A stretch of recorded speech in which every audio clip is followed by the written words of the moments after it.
All right, I get worse every week, not better. Jeff Colson here, Junior Hockey Live. Let me bring Bloomer in, and we'll get rolling here. Practice all day. Other side, Jeff. Other side. Look at me. There we go. I practiced all day, literally all day, to get that one thing fixed, and I knew what I had to do, and it still didn't work right. How you doing, Bloomer? Yep, I'm doing well. I've been looking at a computer screen all day long today, so my eyes are starting to bug out on me already. I know. Can you get that mic a little closer, just a tad, and then Will do. there we go. That's a little better. Well, listen, everybody, I'll just put welcome. it right in front of my face. Well, I tend to make that mistake sometimes, but people complain right away if I cover my face up. uh, Junior Hockey Live here. Jeff Colson, Mike Bloom, the Bloomer. Talking hockey. We're talking any junior league. We're talking players. We're talking leagues. We're talking teams. We're talking coaches. And unlike our show on Monday, Monday is about how to progress through the ranks to get up to juniors and beyond. Today is just talking teams, and I'm excited. I'm very excited. And we're going to have some fun tonight because we're going to do a little playoff predictions. And Mike, you're going to take what league? I got the USHL. Oh, you got USHL tonight. That'll be fun. That'll be a lot of fun. And I'm going to take the EHL, and I'll look at them. And what we're going to try to do over the next few weeks is we're going to try to progress through the leagues, get an idea what's going on league to league. Hey, if you got a question, use the comments. Comment to us. Let us know what's going on. Tell us where you're at. Tell us hello. Let us know what you think. If you're gonna blast us too bad, do that with a direct email or a direct a DM. But if you like what we're doing, tell us that you like us. Mike can take all the adulation that you can give him. He needs it. I'm too. I don't worry about that stuff as much anymore. Okay, so you're gonna go. First of all, you're busy all day. By chance, could you tell me what you were doing? Well, we just got all of our Chicago camp information for our null pre-draft camp, and got everything finalized, the date, the time, the location, and now we're going through and compiling emails and getting it out there so people know where we're having it. So for those listening, it'll be June 2nd to 4th in the Chicagoland area, but it's actually in Hammond, Indiana, which is about 25 minutes outside of Chicago. Still a Chicago suburb. Now, hang on. I asked you this before, and I can't remember the answer. Is that near Gary, Indiana? It is. So if you're driving from Chicago to Michigan, you're going to go through both Gary and Hammond before you make your way into Michigan. Gary's a very interesting place. Home of Michael Jackson. Yeah, home to a lot of stuff. And that answers a lot of questions about Michael Jackson because I think there's a lot of green stuff that grows on the bottom of those lakes and rivers in that area that may not be man-made. That place is. It's the smell of the oil refinery stuff. That's what gets me when I drive through. And I don't even use the GPS. I know when I'm getting close to Gary just by the smell. Is that bad to say? Sounds like you're talking about River Rouge. Well, River Rouge used to be that way. They've cleaned that up quite a bit now. You know that. Hey, what the heck are you wearing for a hat? It looks like you got some kind of hunting hat on. I can't see it. Detroit Lions, the military edition. Oh, you're still trying to follow that team?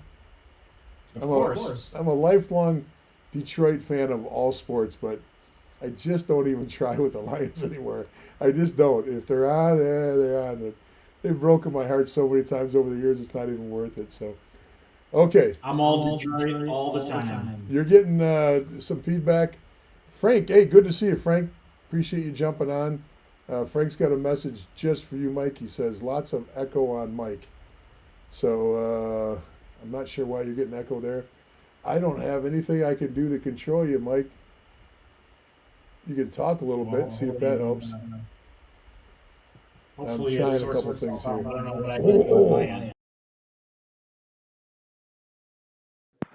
Let's see if that did any good for you. Try it again. Say test 1, 2, 3. Test 1, 2, 3. Frank, let us know. Is it any better? Frank, tell us if that helped a little bit. Anyway, we got to. What do you want to do? You want to go with the? You want to go with the USHL first? Or you want to go with the EHL first? Let's go with the EHL. We'll work our way up. Work our way up. Okay.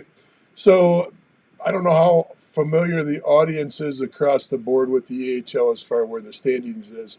So I will pull up the standings for us, and we'll share the standings and kind of walk through what I see. Now I think this. I think it's a pretty much a done deal on things in the EHL as far as who's going to win this. But I could be very premature on this.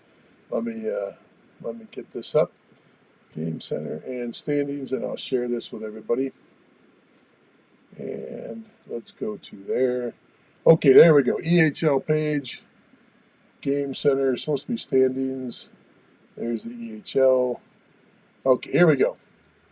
So they're 40 games into the year for the most part across the board. They've got 4 divisions. You see they've got the South, or the Central, the East, the North, and the South divisions. The Railers on top, fighting it out in the first division, and Railers are the only one that's clinched up there. In fact, they're one of the few that have clinched a playoff spot across the board, or clinched division, I should say first. Haven't clinched a playoff spot, but they've clinched their division. Going to be tough for Connecticut or HC Rhode Island to catch up, but that's kind of fun. I like to see that that the Connecticut and Rhode Island fighting it out a little bit there for second place, which is still a close race. You jumped out of that East Division, still a fight for the top. Express and the Junior Rangers, and with a little bit of an outside chance for the Seahawks to slip in there. They're all within reach, and if you look at winning percentages and how they play, that's not a high scoring division. So that'll be fun to see who comes up on top right now. Of course, just looking at the records and just looking at goals against, because remember, playoffs gets a lot more defensive as you go across the board. So these teams that have low goals against across the board during the season, I always give them the edge in the playoffs because they're used to keeping the score low. So I think the Express looks good coming out of the East. The North, let's move it up and look at that North. If you can't see the screen, I'll make it a little bit bigger for you. Avalanche, are in first, of course. Seacoast is right behind them with 7 points back. So they've got a little bit of a shot, but holy smokes. The Avalanche are 32-7 to Seacoast's 28-10 record. There's not that many games left. If you're going to make a run, you've got to have the Avalanche, New Hampshire Avalanche, they have to have a little bit of a slump here, and Seacoast has got to get hot real quick. So I think Avalanche are the team to beat there, but we'll see how this all plays out. South Division, you got the Junior Ducks on top. Well, they're not really on top. They're on top on the sheet, but it's really a tie in points with the 87s, New Jersey 87s. This is the one division where I think that this is interesting. I actually give the edge to the 87s because, once again, I don't look at the same things that other people look at. Well, I'm sure there's other people who do it too, but that goals against comes into play. And I really like a team that plays defensive all year long and can still win games. So yeah, they don't score. The Ducks have got 126 goals for the year against New Jersey's 107. But you jump down and I'll put it up what I'm looking at right there, and I'm over right here looking at that. I don't know if that pops up on the screen or not, but right there I'm looking and I'm seeing, they only scored 102 goals, but they've got 24 wins with only 80 goals against. And they've got one less game played than the Ducks, but okay, throw that game in there and give them the average goals against that they've got. They're still only going to be about 82, 83 goals. They're in really good shape to be a good defensive team in that division. In fact, if you look across the board at goals against, their 80 plays out really well in the league. So I'm going to give them my dark horse. I'm going with the 87s as a dark horse to make a run in the playoffs. Now, once again, getting out of that division is tough, though. I mean, they're not sitting in that division, and there's no gimmies there. My overall pick, my overall pick. What team do you think I'm going to take? Out of the whole league? Yeah. I mean, I don't know if you're a front runner, but maybe the Railers. That's not a bad pick. If I were, just somebody that threw a dart at a wall, I might take the Railers. I'm actually going with the team with the overall points, and that's not always a good indicator. And we were a good example of that last year. You can win the President's Cup in the NHL. It doesn't necessarily mean you're gonna win things overall. But I like two things about New Hampshire, and then I'm gonna take in the third thing I like. I like New Hampshire because the goals for is incredible. They are a team that runs and guns. 172 goals for the year. There's nobody in the league anywhere near them. I think second place is 126. They throw up a ton of goals, but they're still in that running for one of the best defensive teams with only giving up 104. They're the best in their league or in their division for goals against, but they would be, they'd be third here. But you look at them; they're still in the running in every other division for being one of the top defensive teams too, which is hard to do. I've watched this team play a couple times this year, but here's what I really did: I dug into some of these teams and I played around with. Let me pull them up as an individual team. What I did was I pulled up their away games. I don't know if I'm in the right spot to do. I got to do the overall schedules. I pulled up their schedules and I sorted by the away games because I think, in my opinion, what you do on the road all year long and the habits you've built on the road are really the habits you need to win playoff games. And so I looked. Where did I do with it? Okay, this is the month of February. I looked back all through the year and just watch their season develop and how they actually handle their road games. They're a good road team. They're a real good road team.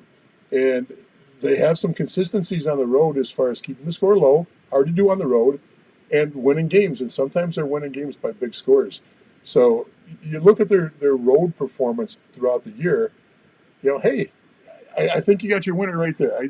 In my opinion, and this is not a league I'm an expert on. I've watched all these teams at least a couple times this year, but I have not spent a lot of time on the EHL. I don't go to live games in the EHL very often. If I'm out there and they're playing in one of the rinks that I'm scouting in, of course I'll pop over and watch them if there's a fourplex or there's something going on that is nearby. But any thoughts on that, Mike, from your part? Well, as you were kind of walking through it, I kind of agree with you because when you look at their division, each one of those teams are over 500. So they are battle tested within their own league against other really good teams. Yeah. So, going into the playoffs, it's not like, they kind of got rich off of some of the teams that, were at the bottom of the standings. All the teams within their division were all above 500. So that's good competition throughout the year.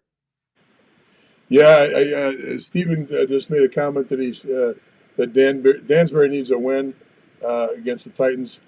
Kind of a different league, different situation. We can talk about it later, but we're going to focus on the EHL for a second, then we'll talk at the end. Now, if you got questions, don't forget, throw them up at any point. We'll jump on the questions as we get rolling. But this would be fun. I think there is parity in this league. I think you're right. You don't see a lot of people, there's nobody that's sitting on an undefeated year, and their losses include teams that are less than 500 that have beat them. So that tells you that anybody can jump up at any time. That's what's great about this league. What I really like about the EHL is, it's not, if we compare it to the NCDC is always top heavy with two or three teams. The EHL isn't top heavy. You can't really break down the USPHL Premier Division because they have 4,013 teams.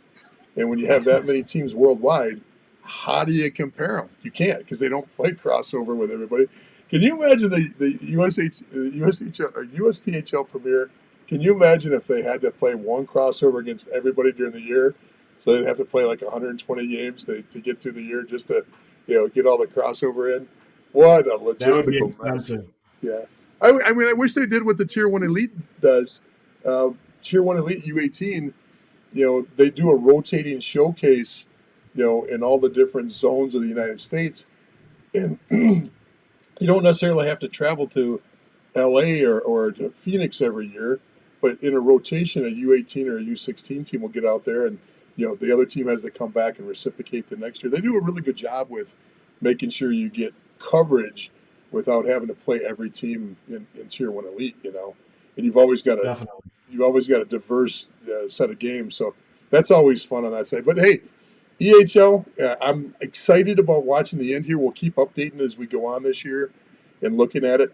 I know the other thing I liked about the Avalanche, and I know I'm just picking on one team, but I liked them. I liked after I went through all this. There's one kid that I wanted to mention in particular that's kind of jacked. I don't know why he's late to the party. He must have been injured. The kid's name is their leading scorer is Aiden Hotchkiss. He's their leading points guy. Daniel McKernan is actually the leading scorer on the team. But the guy that just jumped back in the lineup, and he's down. He's only got 15 points. But if you notice where his 15 points come, excuse me, he's got 1.25 points a game. And so I looked at the other two guys. There's only 4 guys in the team that are above a point a game right now on the team. Hotchkiss is walking away with it with 1.51. That's a really good amount of games, amount of points per game. But in second place is this Hotchkiss. So I looked at Gavin Havens. I looked up Gavin and I said, I don't know much about Gavin. Let's see what he's about. He's only played in the last few weeks of the year here. So I don't know if he was injured. He's an 03. Maybe he was playing prep and he just doesn't show up on a prep team roster. But nice to see that they got a little bit of spark coming in at the end there. And I think that's made a big difference for him. You pick up a guy that's got 1.25, he's 15 games into the year, and he's 1.25 points a game. That's a huge little bonus for you to throw into the roster, So good for them, good for Gavin. Keep it up, kid. I'd like to see you make a difference and help things there. So I don't have any affiliation with this team. I just like the way they look right now. So, If within the EHL, primarily USHL, NOL, like some of these other leagues, they'll either trade within their league, like the USHL will start making some trades to kind of beef up some of the teams that are already in the playoffs and then acquire assets that they can use to try to, rebuild. The NOL will get, some kids maybe from the NCDC that come over around playoff time. They may even get a USHL kid or two that, isn't going to be on the playoff roster. Is there any type of movement like that typically for the EHL league? There is. I just don't know how much. I don't really follow their transaction page, but I'm going to see if they've actually got a transaction page while we're chatting here to see if I can answer that question. Because Game Center usually carries the transaction area. And so we've got standings, rosters, stat leaders, archive stats, transactions. Let's jump into transactions and see what their latest moves were. So let me pull that up so we can all share in this information. So there it is. We've got players being signed. It doesn't show, and a lot of the transactions don't show as actual, like where they came from. Right, to from. Different leagues do it differently, but there was a lot of movement. Today 3 moves with players being signed, and and once again, I don't know this league as well as I know other leagues. As well as we do. We don't do a lot as far as we watch them this time of year because you want to see if there's any junior strength in anybody that might have the opportunity to go to the North American Hockey League. I'll pull up a name, Aaron Catron. Just picking a name by random here. Oh, there's Gavin. I was looking at him a little second ago. Catron. If I throw Aaron in there, let's see what his action was here. So no, they just activated him. He might have been hurt or so. No, he's an NCDC guy, so he just came over Okay. from the NCDC. So Nice. interesting. Is he Very. an O2? He is a O2. Yeah. So obviously for him, he's probably uncommitted, and I don't think the Junior Bruins are in the playoff hunt. They were kind of having a down year, so he's going to the EHL, going to be on a team that has the opportunity to continue to play, which gives colleges more time and the ability to see him in more critical situations. Yep. This is his opportunity to get committed, so that's good. I wasn't sure how the EHL, did things as far as acquiring talent Yeah. to kind of make a push. Yeah. They like every league, has that same mentality. I don't know if it's as strong as you see with the USHL, the NUL, with the even the BCHL, AJHL. They all have a tendency of wanting to see the players succeed, and nobody wants to see a last year player without a commitment leave early, leave without getting playoff games in, and more exposure to move on. So it's good to see. I'm glad that the EHL and the NCDC. Not that the NCDC had much say because now that they're both those leagues are independent, they can both do what they want. They don't have a USA Hockey governing body to stop, thwart, or challenge a kid that leaves. They only have a financial commitment to whatever team they left in the NCDC. So still good for him. I hope he does really well. And but as we look at this list here, there's the whole month of February has been, movement across the board. January, not as much movement, but still movement. And I hope all those work out. I hope all those kids are O2s that get a lot of time and get a lot of chances to shine. So I know there'll be a lot of Division III schools as they're wrapping up, and they're the teams that don't get in the playoffs in Division III. Those guys switch gears really quick. And not that we're talking about college hockey, but if you're out there and you're an O2 and your kid's an O2, keep in mind the way this works. They'll start talking to you. They'll want you to be interested in their program. They may even throw it on the table.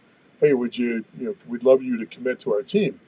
Now, keep in mind a lot of these Division III teams are still waiting for the mass number of null kids that are still hanging. What I mean by hanging is they might be talking to a D1 school. They might think they've got an opportunity with a D1 school. They don't know yet. They're holding out hope for a D1 commitment. But remember, there's a couple hundred kids that are going to be going to D3 hockey out of the null, and a lot of them, in fact, the vast majority of them, haven't announced yet. And why should they? They still have time to see if something comes their way Division One wise. So there's going to be the null push first to get those kids, committed onto D3 teams. And a lot of those kids will be last minute, which means you could be in the process with a D3 team. I hate to say it, but it could take you into summer before all the rosters are finalized and opportunities open up. So if you don't have a Division III commitment and you're playing in the EHL, you're playing in the Premier, you're playing in the NA3HL, don't give up hope. Keep reaching out, keep all the lines of communication open. If you got a couple coaches talking to you, make sure you keep the lines open because it's a longer process and a different process than D1. The way it works. So this is the time of year. A lot of D1's done, and they're looking just to fill a couple of spots. D3 teams could still have 4, 5, 6 commitments to make for their team that'll play immediately next year. So it could be a very long spring for some D3 guys. Don't worry about it though. Don't worry about it. That's the norm. I shouldn't say don't worry about it because you're gonna worry about it, but it is the norm. So that makes sense. Good point. That's good advice. Okay. We'll get to some of the questions. I see some questions popping up, but let's talk USHL. I mean, first of all, if anybody's got a question about the EHL, I'll try to answer it, or you want my opinion, you want to throw your opinion up on the EHL, please do. We'd love to hear what you think and compare notes on what you see going on with the EHL right now. I know that I had talked to one of the leaders in the EHL earlier today, and maybe he'll pop on too and give his 2 cents. That's not an invite to come on right now. I can only coordinate the two of us, man. These are all thumbs right now as far as what I do on these controls. So, but if you want to come on and comment, I'd love to see a comment on that. And um, I love this league. I always have. I think it's a good league, and I think it fits a niche. I think they're the first junior league when all this stuff started floating back, and now the separation came 10, 15 years ago where the USHL solidified into what it is now. The NOL fit into its niche really good right below them. And then we started seeing the NOL spread out and grow a little bit. And the tier threes were all trying to find their identity along with the NCDC. Now, the EHL, boom, they grabbed their identity. The NOL has their identity because of the way they're aligned with or the NA3 has their identity because of the way they're aligned with the NOL. The USPHL and the NCDC are still struggling with that. They're still adding another division of the NCDC. They've got teams all over the place. And so I just like the EHL. Stayed compact. They haven't grown too much. They've grown, but they haven't grown too much. And they've really found their niche of guys that are, still going to play college hockey, but they found their lane, and that's not a bad thing at all. It's actually a great thing because the colleges know where to look and the players know what they're going to get, Yep, for the most right. part when they play in that league. It's really it streamlines the process from both sides. Absolutely. Absolutely. All right, let's talk a little USHL, man. Yeah, this is fun. I think if you want to pull up their standings on your side, uh, the league itself, depending on the team, they probably have about anywhere between 5 to 6, 7, 8 games left to kind of round out the regular season. But you'll see most of the teams have already kind of established themselves on who's in the playoffs and who's not. And you know that based on the different trades that have happened recently, where even some teams where it's like, man, they're only 4 points out of the last playoff spot, but they had moved their captain, they moved some of their top players. I think they knew that with the amount of games left, they just weren't going to get over that hump. And even if they did, they probably wouldn't have amounted much of a competition. So they already kind of moved on and are focusing in on next year. But you can see here a little bit easier to kind of walk through where these teams are and whatnot because there's only two divisions. But the top 6 teams in both divisions are going to move on to the playoffs and they'll kind of go from there. So I was just alluding to Muskegon has already moved on, quite a few of their top players and older players and whatnot to acquire some assets for the following year and whatnot. And Omaha and some of the other teams have as well. They're pretty much at this point out of the playoffs.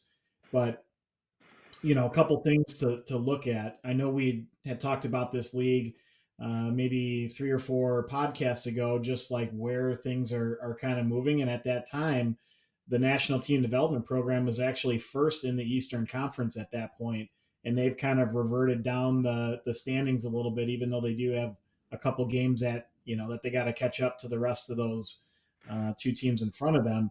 But honestly, the way that some of the teams in this particular division, if you look at Youngstown, if you look at their past 10 games, they're 7-2-1. So they're really starting to come on. Some of these different teams have acquired new players, and it's really giving them an advantage. And they're kind of climbing the standings a little bit here in this last month. So honestly, there's a lot of really good choices. If somebody was going to say, hey, who's your pick to win it all? I bet there could be 3 or 4 different teams that somebody could pick, and it might actually pan out. But if we kind of go through, the way that you did, where we're looking at maybe goals for, goals against, when you look at the Fargo Force, they are currently the leader in points. But if you click on their team and you look at their starting goalie, Marinoff, the kid is an absolute stud. Just look at his stats when you find his name on how he's played so far this season. I'm looking for Marinoff. Yeah. He was right here. I got him highlighted in yellow there. Yeah. Click on him. Oh, yeah, I don't have his stats, though. Highlighted him, but I didn't give you his stats. Holy smokes. That's not so He's bad. 16-0. He hasn't lost a game yet this season. He's he's probably somebody that I would imagine gets drafted in this next year, but he's been good all season long. And obviously, that's a huge difference maker for any team. But Fargo actually has really good forwards up front. They've got solid D, and then they got a studded net. So everybody knows the Chicago Steel have a lot of guys that are ridiculously talented. Macklin Celebrini is probably going to be the first player, in my opinion, drafted in next year's draft. Not this year, next year. He's only an 06. But Okay, so I just pulled up the yeah, sorry to be bouncing around, but Steel uh, roster for Matt you. Celebrini, he's number 17 on that list there. Yep, got He him. he's leading the league right now in points, and he's a 2006 birth year. So, it's almost silly when you watch him play just how incredibly good he is. But right now I think I saw Craig Button had a way too early list of 2024 NHL draft picks, and they currently have him at number 8. I honestly think that by this point next year, everyone's going to be talking about this kid as the number 1 because he's just stupid talented. It's crazy. So, my point is the Steel have just this high power offense. He's not the only one on their team. The Harvey kid is really good. Like they're stacked offensively, but Fargo is just they have some of that offense, but they also have the defense and they have the goaltending that I think when you look at like the two Titans here at the two number ones, I just So feel like they're going to win out in you're the end. you're juxtaposing the Fargo against Steel. So I jumped over to the Fargo roster. Does anybody in particular stand out to you that you wanted to pull up? Well, the Owen Mullenbacher kid, he's a Detroit Red Wings draft pick. He came from Muskegon. He's somebody that is going to give them a shot in the arm. He's only played maybe a couple games with them so far. You got, one of our favorite players from last year that we were hoping that maybe we could get was Charlie Russell. And he ended up obviously playing in the USHL. Credit to him. We didn't even have the opportunity because of his ability, but he's just an honest player. He plays hard. He plays aggressive. He is willing to fight. And that's not something that normally happens in the USHL. So he's got a lot of bite to his game that you don't typically see. And again, when you get into the playoffs, that is what's going to be necessary and needed, even in a high skilled league like the USHL. If you have guys that have the ability to skate, make plays like Charlie does, but also play with that bite and snarl, that's tough to play against. So, he's a guy that I think is going to be a difference maker. If you want to look at like a Brad Marchand type, it's not the greatest comparison necessarily, but it's somebody that has enough talent to produce, but also the grit to like be difficult to play against, and that's kind of how he plays. Yeah, so you compare him to a Celebrini, two different types of players, and two different ways in, Charlie Russell, obviously did not start off in the USHL, where Celebrini, is cutting his teeth as a young man in the league, which is very nice to see. 03 versus an 06. But Charlie took advantage of what he got. The door opened up a little bit to get in that league, and boom, he jumped in and started producing. That's really good to see. And I fully agree with you. I really like Celebrini, and I think he's going to be a difference maker. How much it'll be interesting because the playoffs. Let me pull him up on here. Help me spell his last name. I always forget. Celebrini or Yeah, which kid? It's CEL. Celebrini.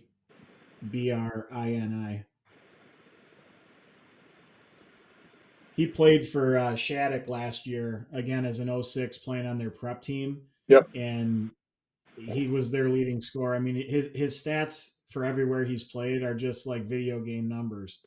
Yeah. So what I wanted to look at is he's got World Junior experience, and the 4 games there. I did not know what his points were. I was going to say somewhere around 3 or 4 points, but there's his U17 numbers with the Canada Black. So that's important for the Steel. These guys that come in with this playoff experience, with the Worlds and any of these high level junior tournaments, the what do they call it now? 5 nations or 7 nations or 14 nations, whatever that one is. All of them. It's good to see. So, high level school he's going to BU. Playing for a high level team. He's already played, at the world stage, and he came from a very good prep program. This is going to be a really interesting kid to watch. Played for the North Shore Winter Club. Didn't do so well in the Pee Wee Quebec, but we'll let that slide now as he's going on. See if there's any other notes on him here. Nothing big. So anyway, celebrating. Good kid. Going to do good things. And what's your overall pick here, man? What do you think is going to happen in the USHL? I'm thinking, and again, I hate to pick a front runner, but I just don't see how Fargo is going to get beaten in a series because they're just solid. I mean, they can put up the offense. They also have good defensemen, and then the goaltender is a difference maker. So, the reality is the Steel are so high octane and they play such an offensive game that if the Steel have the puck all the time, and can be scooting up and down the ice making plays, that's going to be hard for any team and any goalie to have to handle. But if Fargo plays a little bit heavier, a little bit more physical, it's going to take some of those players out of their game. And that's why I think over the course of the series, I think Fargo is going to win out in the end, even though they may not be able to put up as much offense because I don't think they're going to need to. Right. And then, Right. If we wanted to look at maybe like a dark horse in this whole thing, one of the teams that I would highlight is Tri-City. And the reason why I say that is because recently they kind of stabilized their goaltender position where earlier in the year that was kind of inconsistent. And, one of the players that they ended up kind of latching onto late here in the game was Cameron Corpy, who played in the North American League Right. for the Oklahoma City, who is first in the league right now. And, he was having a great year. I think he was number one or number two in goaltending stats. He just moved up.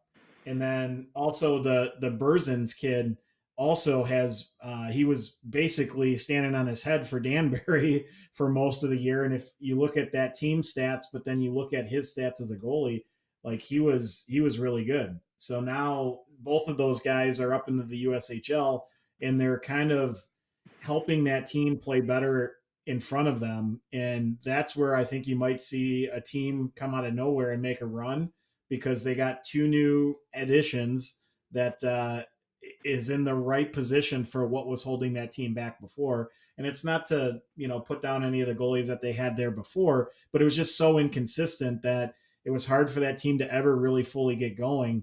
And now I think both those guys are going to kind of stabilize that team and off their, I wouldn't be surprised if, like I said, they make a run.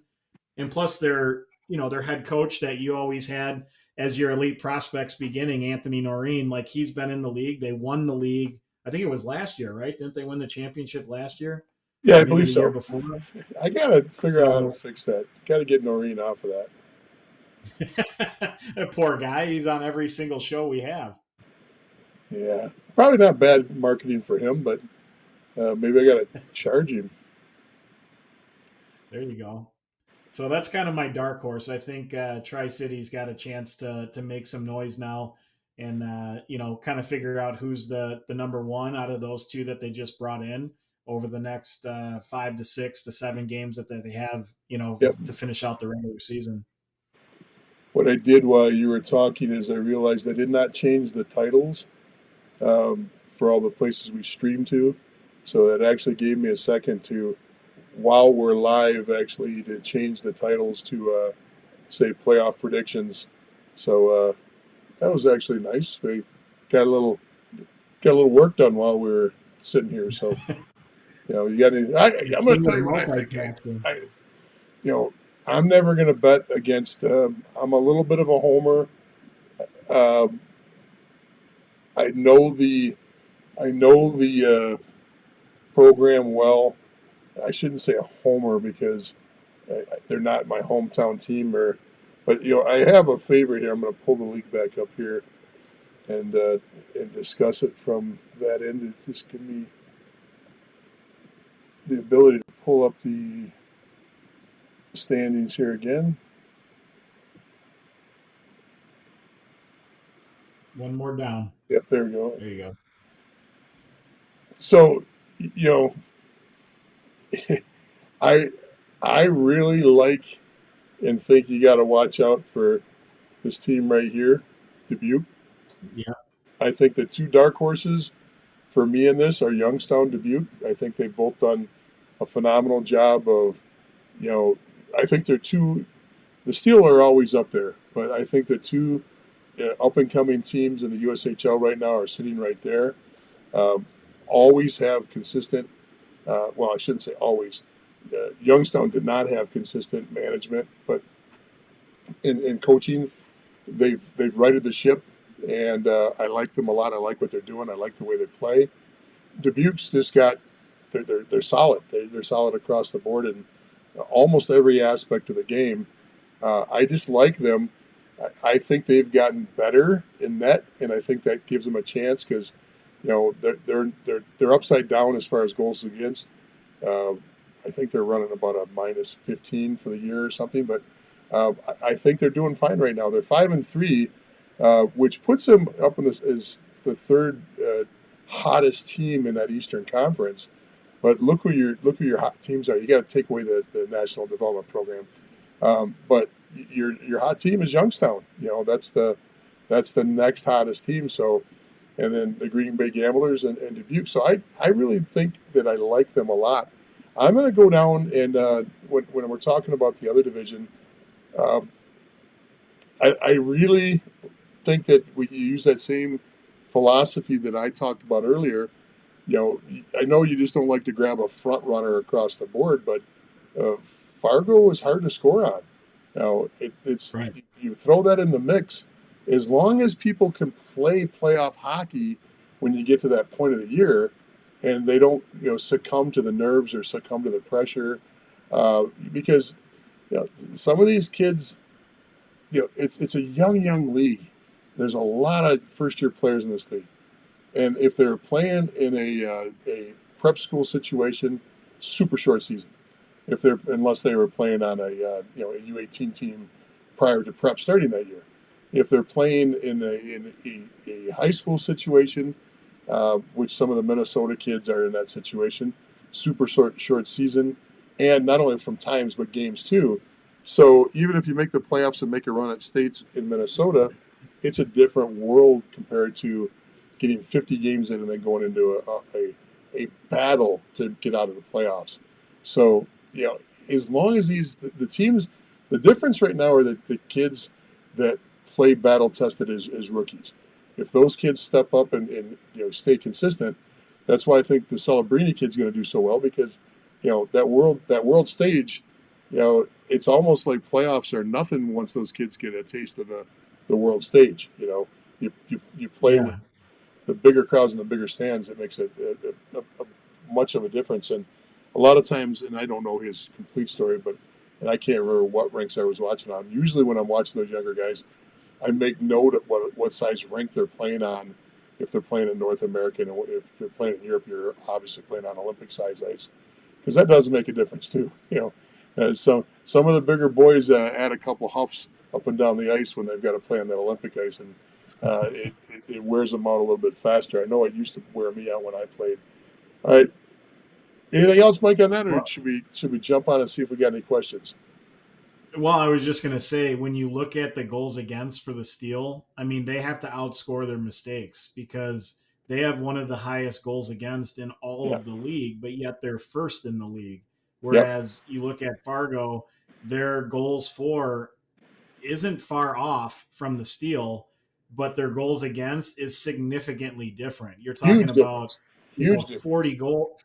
50 goal difference as far as how many they're keeping out of their net than the Steel are letting in. And the Steel just play a very offensive game. There's not a lot of D structure. There's more concepts that they play, and they want the puck and they want to go with it, which is fine. But Fargo has one of the higher end offenses also. I mean, they're right next to the U.S. development program for, where they're at from the offensive output as well. So again, I just think they're so well balanced that I'd be shocked if they didn't make it all the way through. But anything can happen. That's what's so fun about playoff time is, you come across the wrong team and you just match up just in the wrong way for your skill set, and it doesn't go your way. And it's not really fair for us to be, pounding the top so hard because, hey, literally two games this weekend, and Waterloo's tied for first with Fargo. It's Right. not like Fargo's that far in front. They've only got a 4-point cushion there, and Right. the Steel, if they slide a little bit, which right now they're just playing above 500 hockey right now in the last 10 games.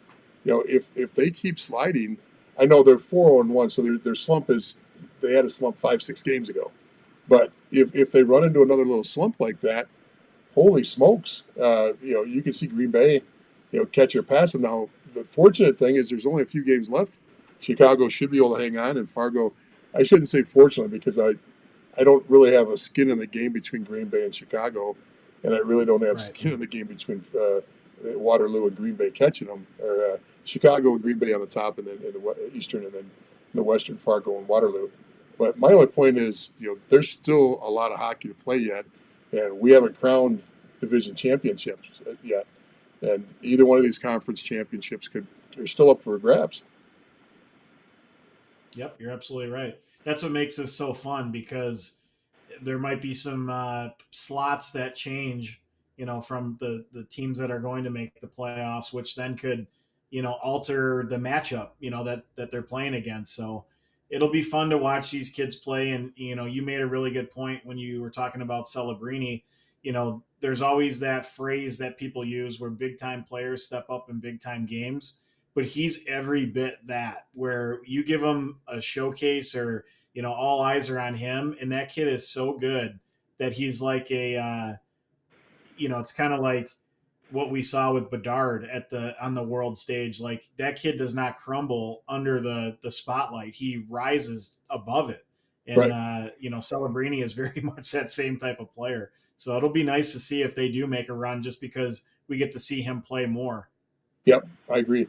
Well, listen, it's going to be fun. Anytime you got a situation where right now in the Eastern Conference in the USHL, 39, 22 points. So right now, you can go all the way down to Cedar Rapids as far as, they're not out of it statistically yet for the Eastern Conference. Now, it would take everybody above them collapsing, but points-wise, there's still a shot, And, I know a lot of pro leagues, they'll actually do it like, give you what the scenarios are. We're not at that point. We don't have that sophistication here to give you, well, this team has to lose 3 times and this team's got to, miss their bus and the other team's got to forget to eat breakfast and then they got a shot, But, and then you go down and look at that Western Conference. Holy smokes. Once again, we said Waterloo's right on Fargo's heels, but Lincoln's is only 2 points behind Waterloo Blackhawks. So there's at least 3 teams that really have a shot. I mean, there's an outside shot for the rest of the teams there, maybe. But Fargo's got 11 games, or has got 1 game in hand on everybody behind them. So that extra game, they play that catch up game. Now they get to 60 points to the 54 of the team behind them. Now that it's really a little bit more difficult to catch them. They're still playing great hockey. They're 5-0-1 in their last 6 games. They've in their last 10 games they're 8-1-1. The team behind them is hot too, Waterloo, but the rest they're all playing 500 hockey. So, the Eastern Division, Chicago, Green Bay, Youngstown, Dubuque, none of those are playing 8-2 hockey right now. None of them are playing 9-1 hockey. So that's why that division seems to be a little bit more of a competitive division that's going to be fun to watch this play out, A lot of experience with the Steel, though, being in the championship rounds. A lot of good playoff experience for them. Not that there's not in other teams, but that's a battle-worn team when it comes to this. Let's see what we got on the board here And I know I saw a couple questions up here. Well, Stephen just wanted to throw a comment up. He says J.P. Turner is a great player from Avon. So, yeah, we're aware of that. Yep, he's a good kid. Like watching him play. Here's an interesting question. Junie asks, is the NTDP still counted as part of the null? Not for, geez, 8 years now. Has it been that long since they jumped over to the USHL? It's been quite a while, Junie.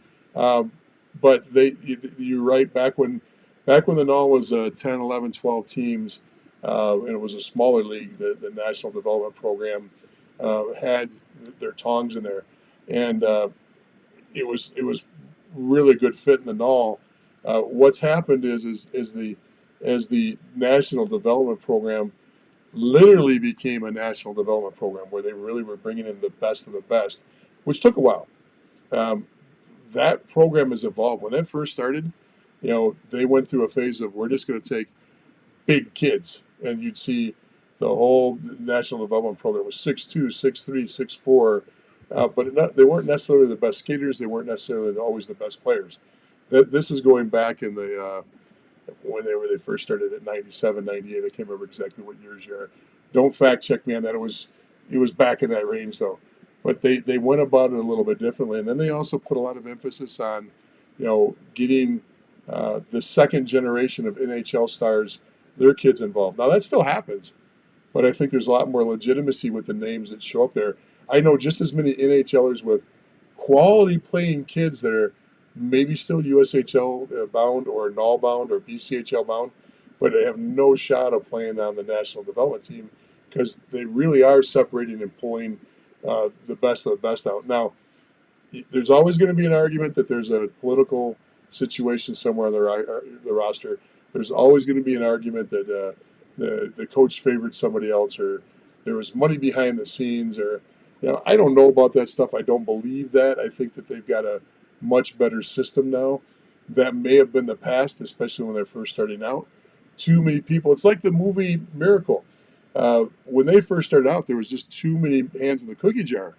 And so, when all these people have the ability to have a say and talk and influence coaches, and the coaches didn't have as much autonomous power, now that coach has a lot more to say about his team. That makes a huge difference with that national development program. So I know I went off a little bit on that.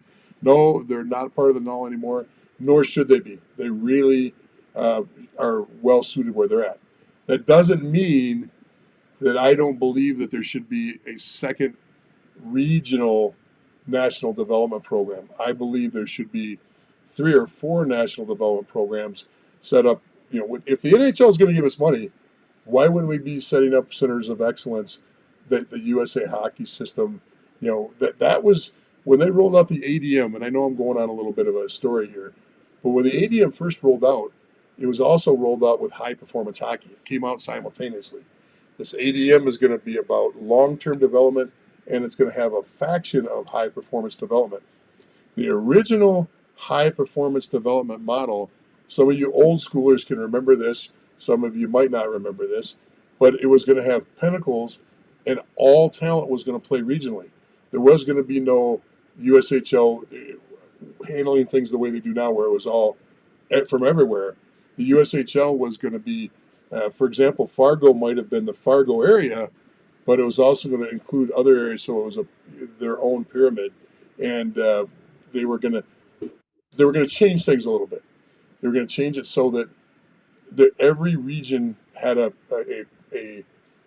one team that you were all working up to, and that was going to be the regional development team, like our national development team is now, but it was all going to be regions. So if you're in Florida, North Carolina, South Carolina, you were all going to play up onto one team. It might not have been a team in your backyard, but you were all going to be coming up on the one team. So it didn't happen that way. It didn't come out. I think the model right now is better, but if I were going to improve it, I would add a null component to that national development where they also have an opportunity to grow players. And I think that'd make a huge difference across the board. And it'd be fun to see. It'd be really fun to see how that worked out. So, hey, good question, Junie. Let's see what else is coming up here on the board. I saw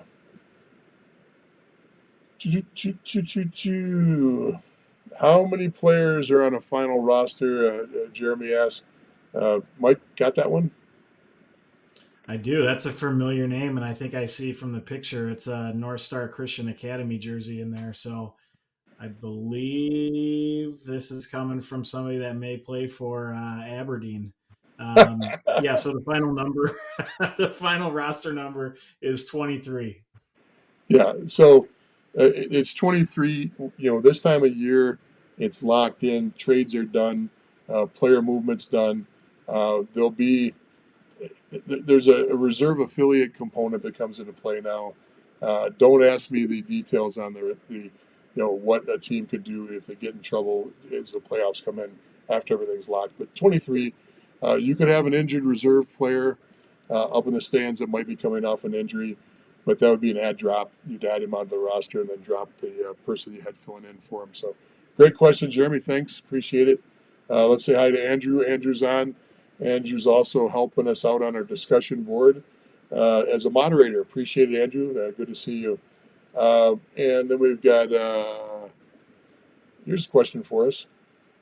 Why does the U17 national team play in the NAL? Why doesn't it? Why does not? Yeah, why does not the national team play in the? Honestly, I think it's twofold, threefold. One is logistics. The USHL with the team being centered in Michigan, and the furthest east you got to go there is to the Phantoms, which is Ohio. Is it Pennsylvania or Ohio? It's right on the border in that area. I forget. Youngstown, Ohio. Yeah. So Youngstown sitting there, and then you've got your Midwest with your Iowas and those areas on the far west. It's an easier logistical pull. There is no natural place, or there is no natural division to throw them in if they play out of Michigan, because the East is everything from Johnstown, PA, and East, and you don't have any null teams in Michigan. You don't have any null teams until where's the closest one going, south or west? It's a distance, so there's no natural fit for the null. Plus, the USHL is still the better league, and these are the best of the best. I think they fit in well. I don't really see. This is a personal opinion. This is purely opinion on this. I don't think that they would be a good fit in the null. I think the null could be more intimidating if they put them in the South, which tends to be the strongest division year in and year out. And logistically, it just doesn't fit anywhere else, in my opinion. Mike, what's your thoughts on that? Well, isn't it the U18s playing the USHL and the U17s are in a different, or they kind of have like a split schedule? Yeah, it has changed. And I might not be giving you the latest news on this, but what they've done in the past, because remember, when the worlds come up and all these tournaments come up, the 18s are out the door or the 17s are out the door to do world travel and do world games in some other countries. So they flip Colleges flop. and stuff like that. Yeah, they flip flop back and forth on which teams play in that slot. So you notice they only have 36 games. If you look in years past, let's just go back to 21, 22, and we look and see where they're at. They're down here. They got the full complement, but there's years where they don't get the full complement like everybody else does. They won't get a full, like here they played. That's the pandemic here. I'm not doing a good job right now on explaining myself on this, but they don't always get the full complement of games in uh, as the season ends.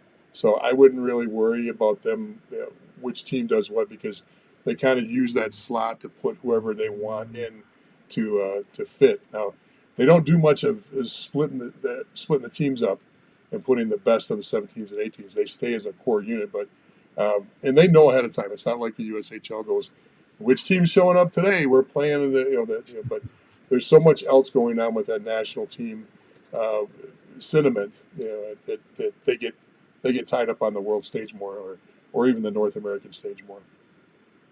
Yeah, And it's like they we're all both playing play in college. that USHL slot. What's that? Say it again. They both teams, the 18s and the 16, or I should say the 18s and the 17s, are both playing in the USHL, just not at the same time. They'll have, it's not like they're mixing the 17s and the 18s together. The 18s will play for a period of time, and then the 17s will play for a period of time. And to your point, I think the 18s then move on and they're playing in the World Juniors, and they're sometimes playing in a college schedule and things like that. Like they're playing Yep. University of Michigan, somebody else they have on their schedule. Yep. So you look at the U18 team, and I'll throw this up here. Let's see if I can get into their schedule. So they're listed as an international junior team. They don't even put them down as a team that plays in the USHL. They're that's kind of their place marker to make sure that everything they're doing is held together. Maybe if I pull up a player, I can get into their schedule. But I know that both of these teams played a lot of NCAA games over the year this year. Yeah, I'm looking down here. This gives you an idea of just this season. One player and a goalie. Remember, goalies don't play every game, but this is all international play. This is what they've had to do just on the international scene. So the World Juniors. Oh, he's got the USHL. He got 2 USHL games in, and then he got 2 more international games, and they're full. They don't worry about them getting games. They're getting all their games in. I just didn't do a very good job of explaining that. So yeah, and it looks like the 2 games he's played in February were in those World Games.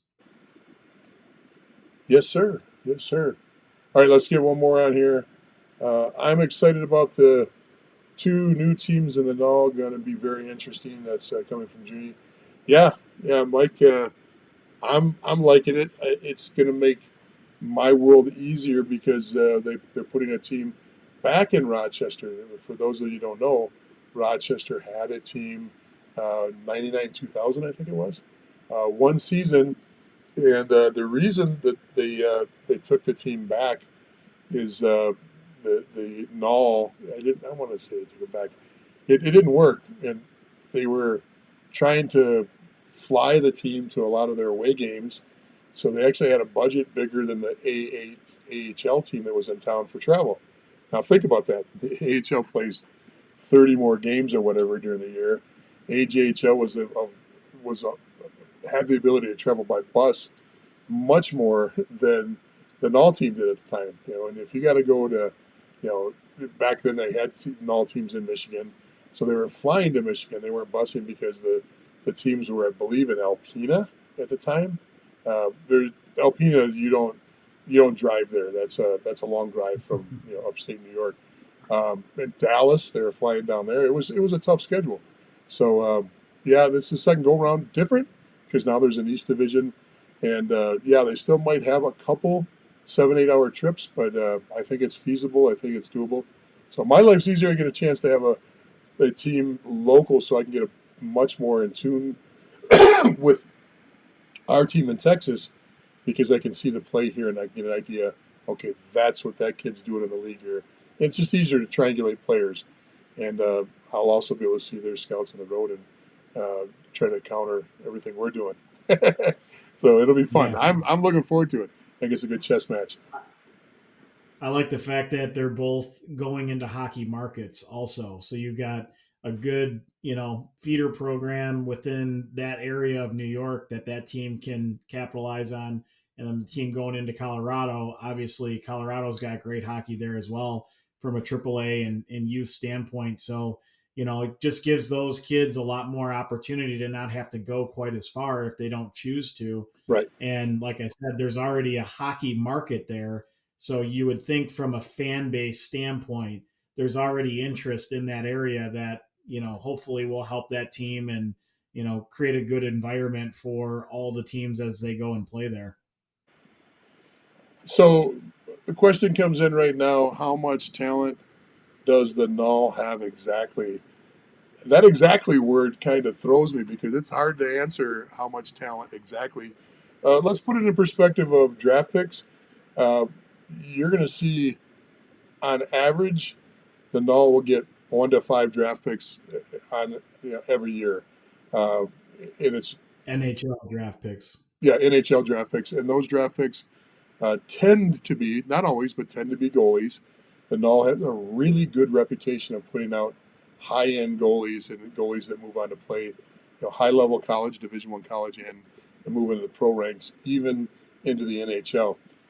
We do. There's two leagues in the United States that have a better track record. Obviously, the USHL is the number one drafted league right now, and they put more NHL players out than any other league in North America. Uh, that's not even a dispute anymore. We went through this before on other shows. They put out 2-1 to the OHL, and that's a hard number to swallow for a lot of Canadians and a lot of fans of the OHL, which is a wonderful league. But the USHL, because of it's a small league, it has the national development program, and it still keeps your eligibility to play college, especially now that this NIL, the name, image, likeness deal is done, where players can be compensated. That compensation part makes a big difference in drawing super talent into the league, both American and Canadian. That league is number one as far as talent goes. The BCHL will get more NHL draft picks. I'm not ready to wave the white flag and say the BCHL is a better league than the NAL. As far as NCAA commitments, and remember, you got to do it on a per team basis, per team average basis, almost a per capita kind of thing, because you've got different size leagues. One league, the NAL, is much bigger. But if you still count overall, talent going on to play Division I college hockey, the NAL's right there. But the BCHL will get a couple more on average every year NHL draft picks than coming out of the NAL. What else do you see, Mike? Is there any other differences, or how would you assess the talent level? Exactly. Okay, it's got to be exact. Judy says exact. I know that's tough because we need to have a better idea of what we're talking about. If it's NHL talent or if it's Division One talent. Um, I think we've talked about it before in the past, but I don't really think the North American League should be gauged off of NHL draft picks or talent because in many cases, if we develop a younger player, they're going to move on to the USHL. And then they're going to continue on and they'll probably get drafted. And really, they're drafted out of the USHL rather than the North American League.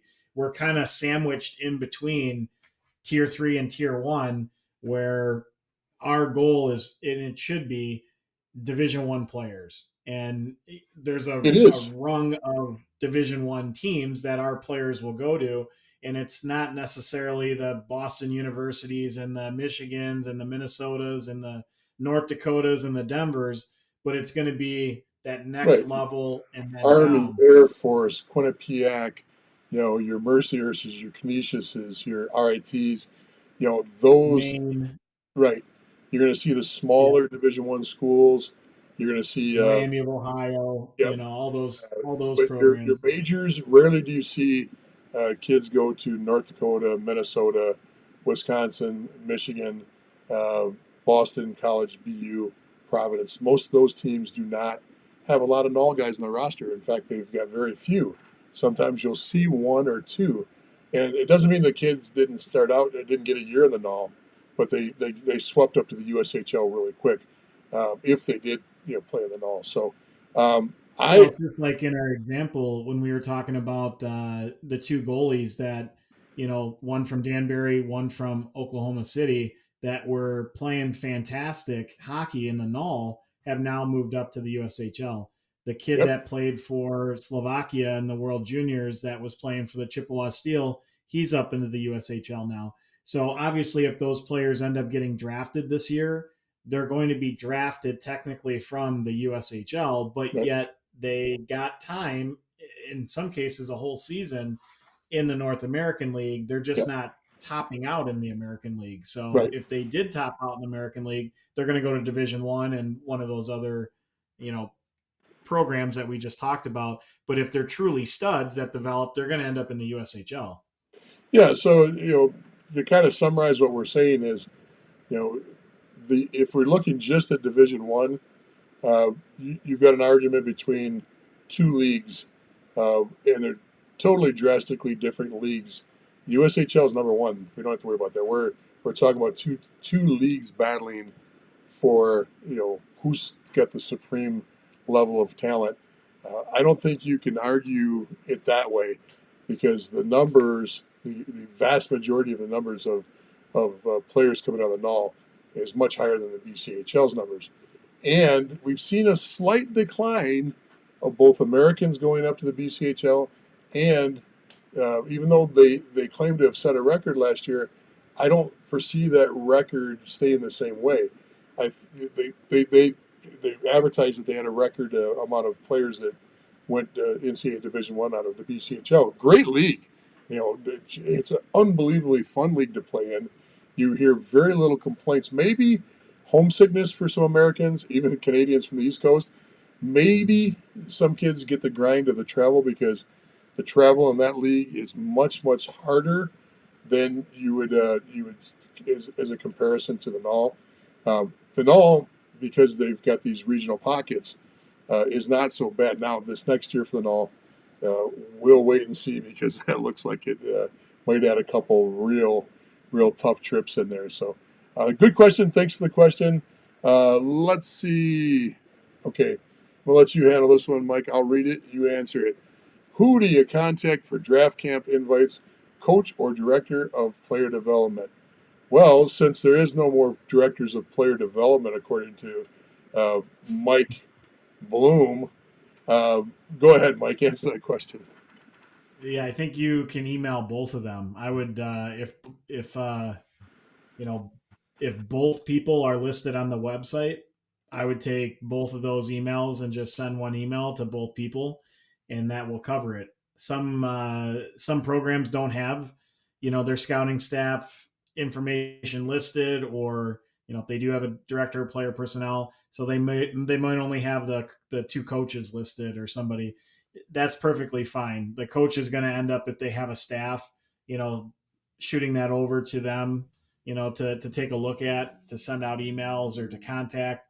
So no matter what, everybody that you send it to is going to, do something with it.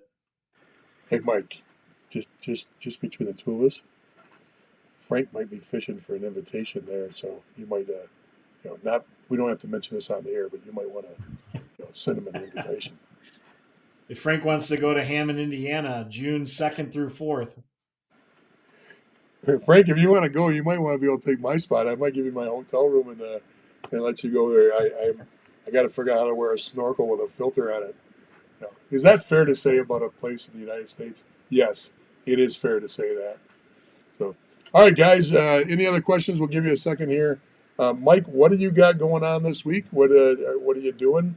I know you're busy trying to get the invites out to everybody for the pre-draft that's coming up, and the skate coming up in Hammond later in the spring here. But what do you got going besides that? You got some games up?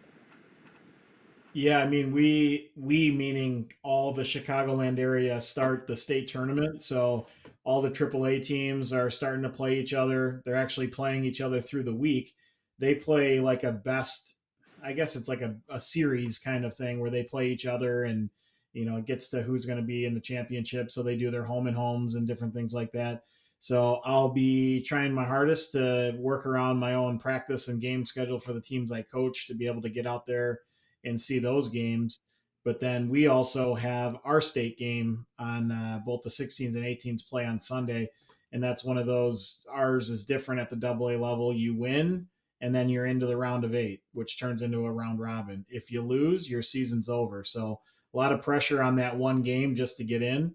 So we'll be practicing over the weekend to try to get our game in order to win on Sunday, and then the following weekend, that's when the round robin starts for our state.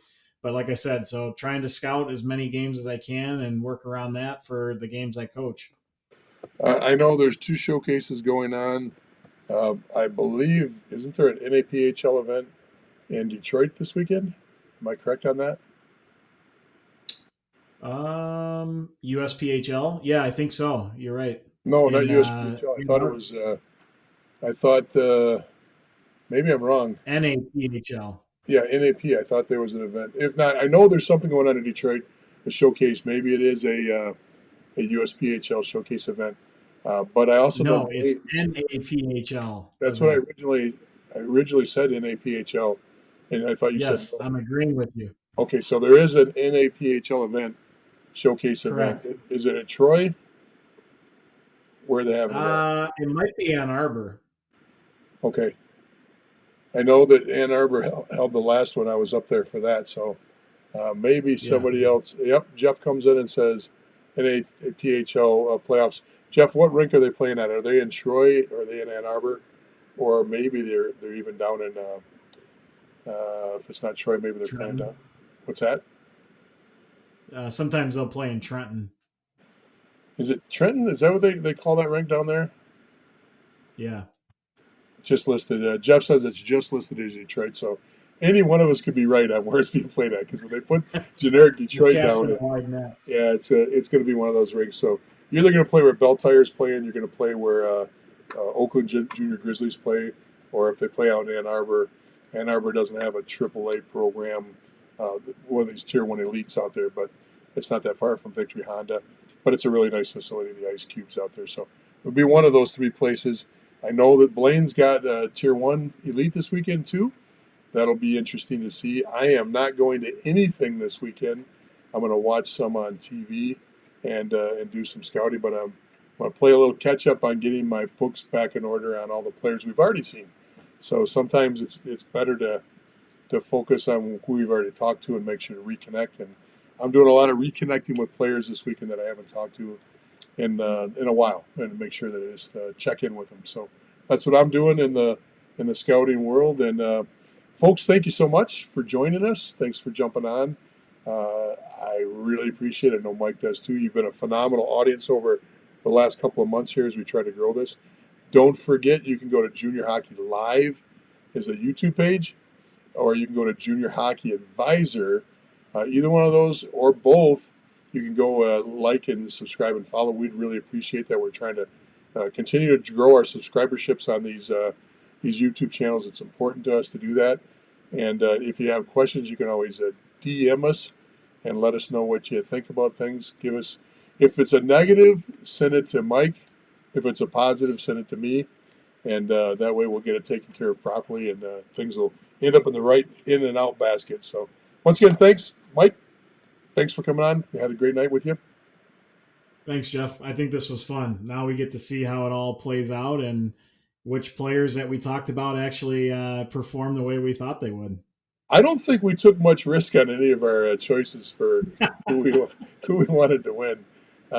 Maybe I took one little tiny one, but out of all the teams we picked, I think we went with the easy odds-on favorites. I don't know. Is there a betting line? Have you ever? Is there anywhere in the United States where there's a betting line on the USHL? I don't think so, but I'm sure you can bet on anything these days. I just don't know how legal it is. Well, you're in Chicago. I'm sure there's four or We five. got bookies everywhere over Yeah, here.